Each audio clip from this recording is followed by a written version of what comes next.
રાજકોટ મહાપાલિકા દ્વારા જન્માષ્ટમીના તહેવાર અંતર્ગત 53 સ્થળોએ મટકી ફોડ સ્પર્ધાનું આયોજન કરવામાં આવ્યું હતું। સ્પર્ધામાં ભાગ લેનાર સ્પર્ધકોમાંથી 1 થી 5 વિજેતાને આજે રાજકોટ મનપા દ્વારા રોકડ પુરસ્કાર આપવામાં આવ્યા હતા।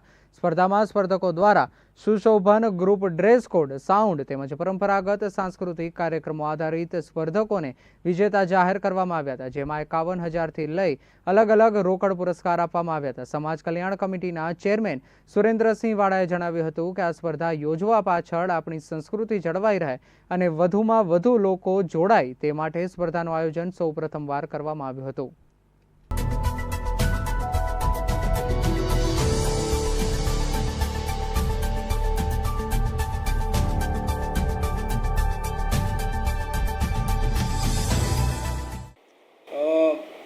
રાજકોટમાં પહેલીવાર મનપા દ્વારા મટકી ફોડ સ્પર્ધાનું ઇનામ વિતરણની જાહેરાત કરી હતી અને આ એક આપણી સાંસ્કૃતિક રમત જે આપણા કૃષ્ણ ભગવાનનો જન્મ થાય ત્યારે લોકો મટકી ફોડ કાર્યક્રમ ઉજવતા હોય છે, એને બળ પૂરું પડે એટલા માટે રાજકોટ મહાનગરપાલિકાએ સમાજ કલ્યાણ સમિતિએ પહેલીવાર રાજકોટમાં આવી હરીફાઈ રાખી હતી।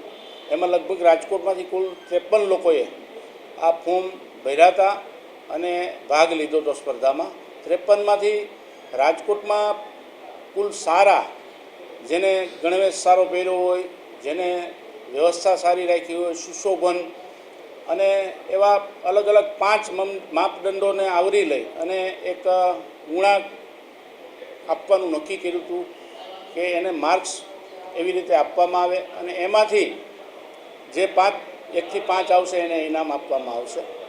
અને જજની ટીમ જ્યાં જ્યાં ફોર્મ ભરાણા હતા અને જ્યાં જ્યાં આ ઉત્સવનો કાર્યક્રમ થયો હતો ત્યાં અહીંયા મોકલવામાં આવી હતી મહાનગરપાલિકા દ્વારા અને બધાયનું એક લિસ્ટ બનાવી અને એમાંથી આપણે રાજકોટમાં 5 સારા જે મટકી ફોડ કાર્યક્રમ થાય એને આપણે પસંદગી કરી હતી અને એમાંથી 5 લોકોને આજે ઇનામ વિતરણ માટે બોલાવવામાં આવ્યા હતા, જે 1 થી 5 એમાં 1 નંબર અને 2, 3, 4 જે ટાઈ પડી હતી એટલે 2, 3, 4 એ 2 નંબરમાં આપ્યા ને 5 નંબર, એવી રીતે 5 ઇનામ કુલ 51,000થી માંડીને નીચે બધા આપવામાં આવ્યા હતા।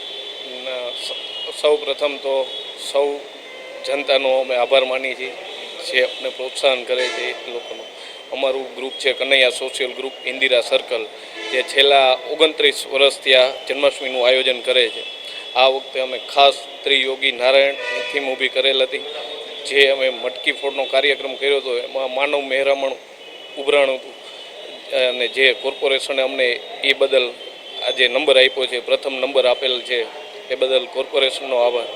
છતાં પણ બધા રસ્તા પેક થઈ ગયા હતા, ફૂલ ટ્રાફિક જામ થઈ ગયો હતો ઇન્દિરા સર્કલે, ચાલુ વરસાદે બધા નાચ્યા હતા, સીટને બધું ચાલુ હતું, એટલે આ વખતે ત્રિયોગી નારાયણની થીમ હતી, પ્લસ કાનુડાની હવેલી આખી બનાવેલી હતી અને મટકી ફોડનું આયોજન હતું। ઘોડી રાસને એ તો કંઈ કર્યું નથી।